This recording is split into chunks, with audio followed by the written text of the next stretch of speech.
Estamos ahora en la piazza de Santa María sopra Minerva, a muy poquitos pasos de donde tuvimos la escena anterior, de frente al Panteón.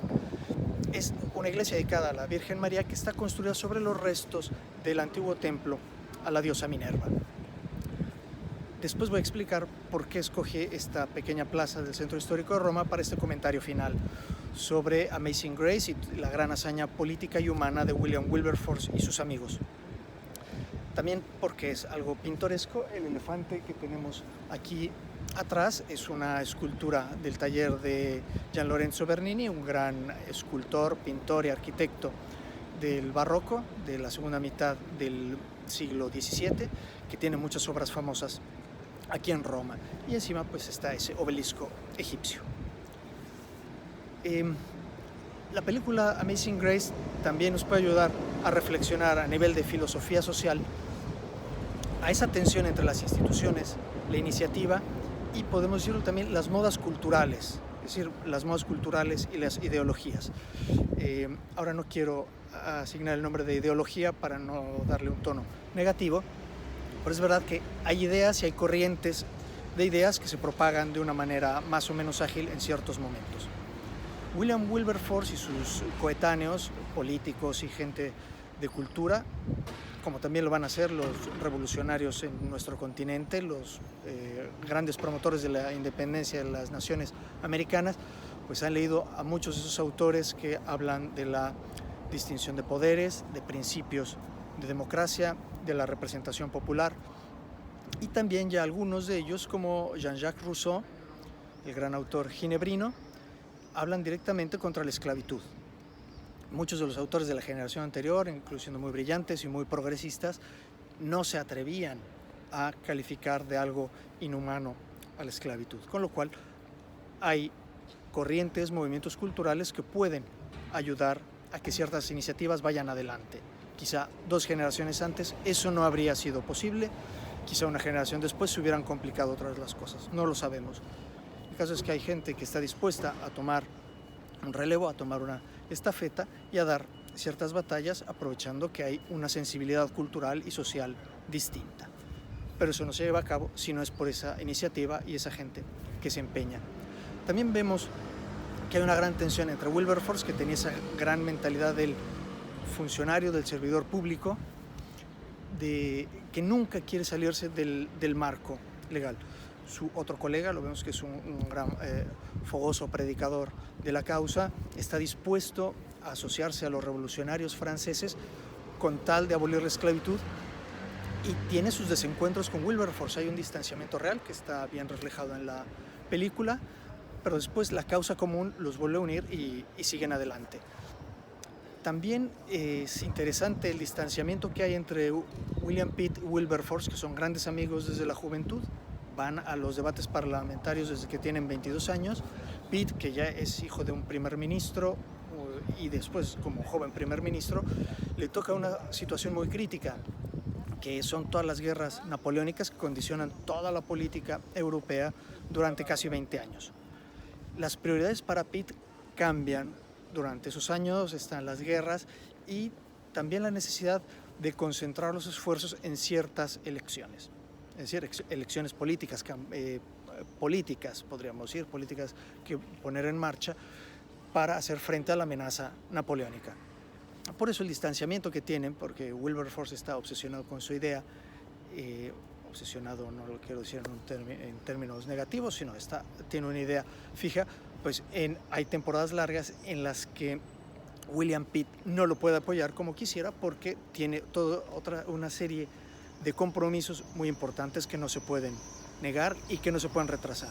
Bueno, eso también es motivo de ver cómo las relaciones humanas están mediadas por esos intereses que a veces son pues, el interés de la nación por encima de lo que a mí me gustaría.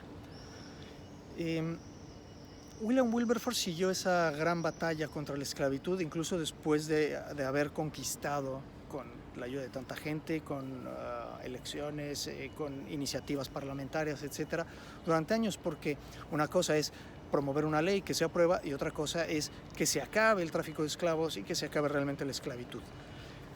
Tardará muchos años en abolirse en otros lugares. En Estados Unidos tardará otros 60 años, y luego, como vemos, seguimos viendo, la incorporación social de esas sociedades marginadas de esclavos es muy lenta, es muy dolorosa, es decir, genera toda una serie de cuestiones sociales que siguen vivas y que condicionan la integración de las sociedades. Las motivaciones son muy complejas, son muy distintas, no nos vamos a concentrar sobre el tema de la esclavitud, sino, de nuevo, vuelvo a esa idea de las tensiones entre la propia iniciativa, los propios límites, las posibilidades de un marco legal y gubernativo, cuando se puede, cuando no se puede, cómo aprovechar también las modas culturales. Es decir, deben confluir muchas cosas para que los individuos hagan o lleven a cabo ciertas iniciativas. Justifico nuestra presencia aquí en la Piazza de Santa María sopra Minerva porque hay un vínculo de William Wilberforce con esta iglesia. Él no era católico, él era un evangélico que, cuando tiene ese acercamiento o reacercamiento a la fe que había tenido de niño cuando John Newton fue su catequista en aquel grupo que después daría lugar a la iglesia metodista, es decir, gente rigurosa que se revela un poco ante la laxitud de la Iglesia Nacional británica,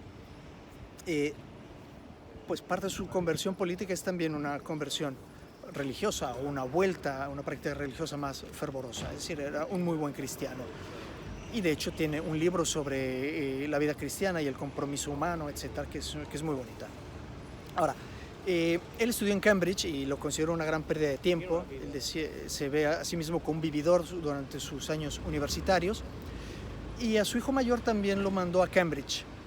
Pero el hijo mayor, como se suele decir o se solía decir, le salió rana. ¿Sí? O sea, resultó ser un despilfarrador, un caótico, arruinó a la familia, arruinó económicamente a la familia, que tenía muchos bienes, y después, con esa experiencia, Wilberforce lo que hace es mandar a sus demás hijos, de los 6 que tuvo, a los varones, los mandó a estudiar a Oxford, donde el ambiente al parecer era menos relajado.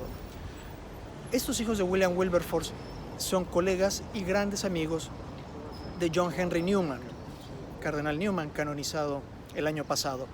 Bueno, este personaje, John Henry Newman, es uno de los grandes promotores de un movimiento que también es cultural, que lleva un gran acercamiento a ciertos niveles de la iglesia anglicana con la iglesia católica. Él, de hecho, el cardenal, antes de ser cardenal, obviamente, se convierte al catolicismo. Bueno, es una figura muy, muy venerada en Inglaterra como hombre de cultura, como promotor de ese movimiento de diálogo.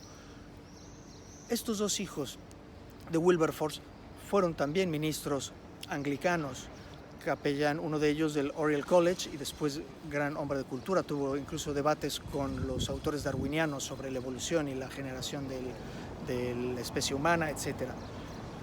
Bueno, pues estos dos, en ese intercambio, en ese movimiento de Oxford, también se convierten al catolicismo.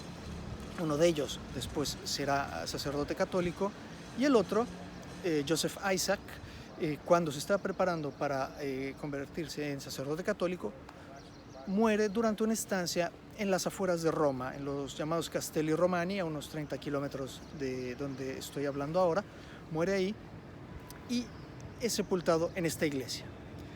Si ustedes entran por el portón que queda más a su derecha, en esa nave, antes de la zona del presbiterio, ahí se encuentra la lápida dedicada a Joseph Isaac Wilberforce, hijo de William Wilberforce. Bueno, este es el pretexto que yo tengo para hacer estos comentarios finales de la película. Espero que un día puedan venir y visitar, obviamente, no solo la lápida de Wilberforce, sino todo este contexto que da muchas lecciones de historia y que es de una belleza incomparable. Muchas gracias.